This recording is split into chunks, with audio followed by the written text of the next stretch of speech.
We're going to get into the story of one man who took the total wreckage of a dying republic and somehow built 4 decades of organized peace. And this is the story of Octavian, who we now know as Augustus, Rome's very first emperor. Right.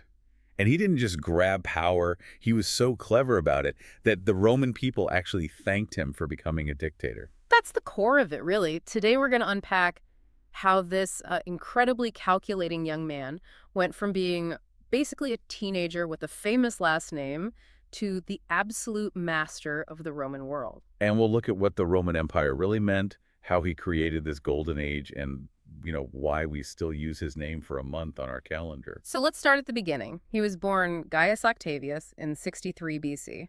And he wasn't exactly political royalty, but he had the most important connection you could have. His great-uncle was Julius Caesar, and Caesar saw something in him, this really sharp mind in a kid who, by all accounts, wasn't very strong or physically impressive. So he wasn't the guy on the front lines with a sword. Not at all. He led with his brain. The sources all agree he was unbelievably shrewd, always thinking, like 10 steps ahead of his rivals. And he trained for that. Yeah. He focused on military strategy and, maybe more importantly, rhetoric. And rhetoric isn't just giving a good speech.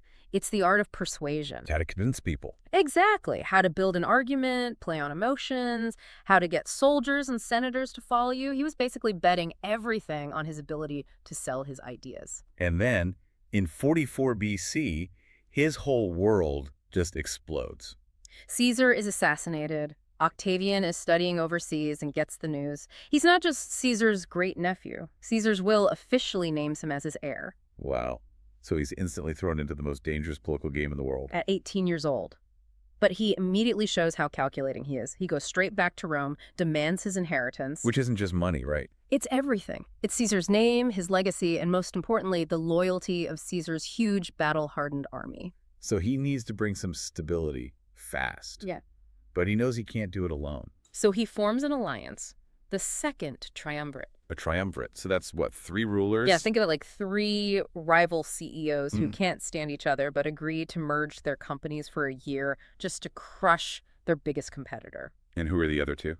Mark Antony, Caesar's best general, and another powerful politician named Lepidus. Their job was to restore order by force. Their first job was pretty brutal, wasn't it? Oh, yeah.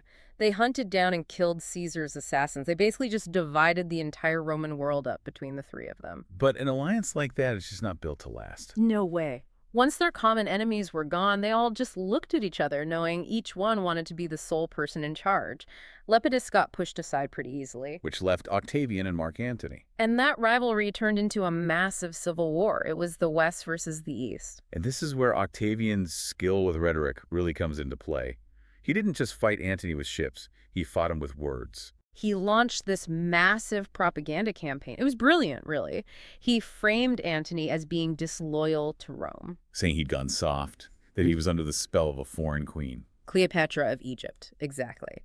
The propaganda was that Antony had abandoned his Roman duty, that he wanted to move the capital of Rome to Alexandria in Egypt. Which would have terrified the average Roman. It did. So Octavian wasn't fighting a civil war anymore. He made it look like he was defending Rome from a foreign enemy. And it all comes to a head at the Battle of Actium in 31 BC. A huge naval battle off the coast of Greece. Hundreds of warships.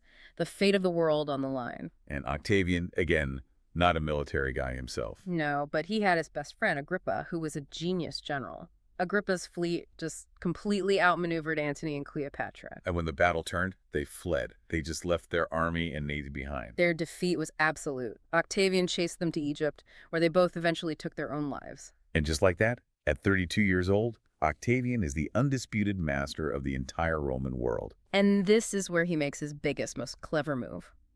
Because all of Rome is just holding its breath. They are so tired of decades of non-stop war. They just want peace. They're desperate for it.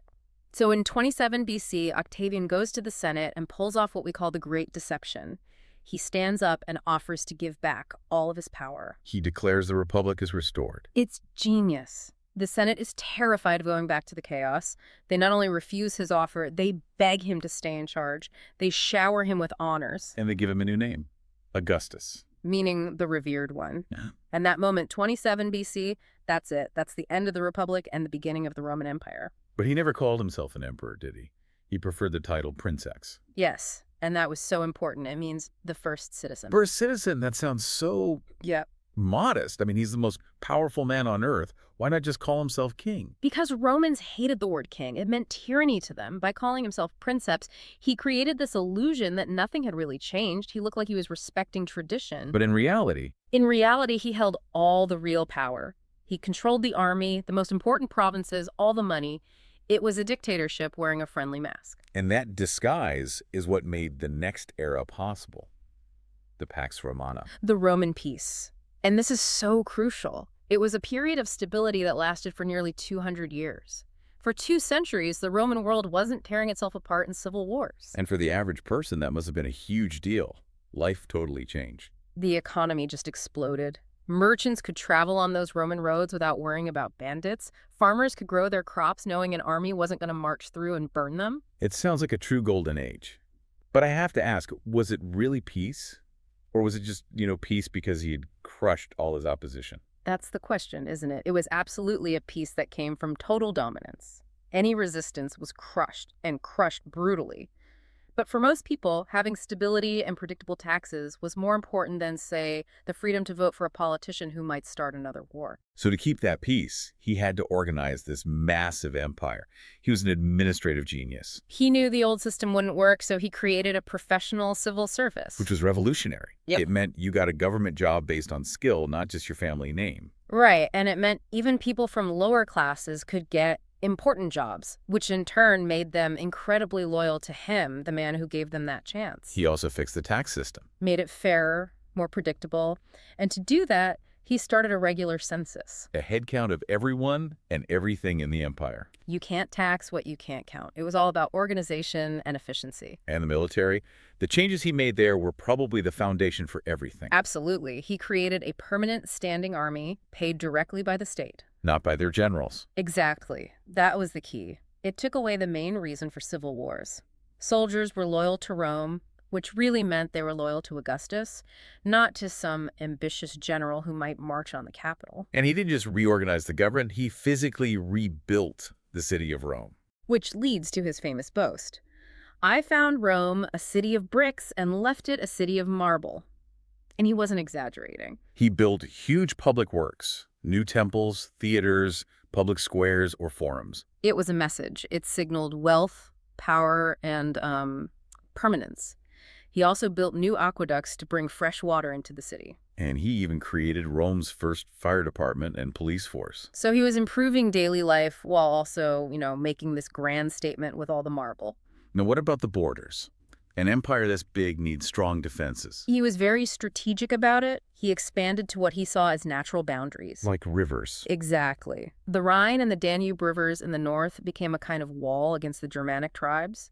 In the east, he used diplomacy with the Parthian Empire instead of constant war. And he backed that up with a chain of military forts all along the frontier. Which was incredibly expensive, but it worked. It created a buffer zone that protected the heart of the empire for centuries. But he's also worried about internal threats, not just rebels, but moral decay. Yes, he was obsessed with it. He thought the civil wars had destroyed traditional Roman values. So he passed all these really strict social laws. To promote marriage and big families, especially for the upper classes. He even put penalties on being unmarried or childless. He was trying to legislate morality. And he took it very seriously. I mean, he even exiled his own daughter. Julia. She didn't meet his strict standards, and he sent her away. It's a shocking example of how cold and calculating he could be. For him, the image of Rome and his image as its moral leader was more important than his own family. Yeah, that image was everything. And he used art to project it everywhere. Oh, absolutely. He sponsored poets like Virgil, who wrote the Aeneid, an epic poem that basically glorified Rome's destiny and, by extension, Augustus's new system. And statues of him were everywhere. All over the empire, and they always showed him as calm, youthful, powerful. It was branding. Everyone from Spain to Syria knew exactly what their leader looked like and that he was in charge.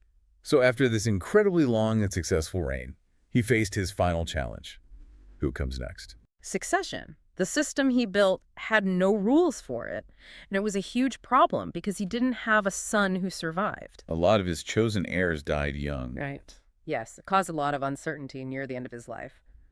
He finally had to settle on his stepson, Tiberius, who was a good general, but not his first choice. And he spent years training him, sharing power with him. All to make sure the handover was peaceful. The last thing he wanted was for Rome to slide back into the chaos he'd worked his whole life to end. Augustus died in 14 AD.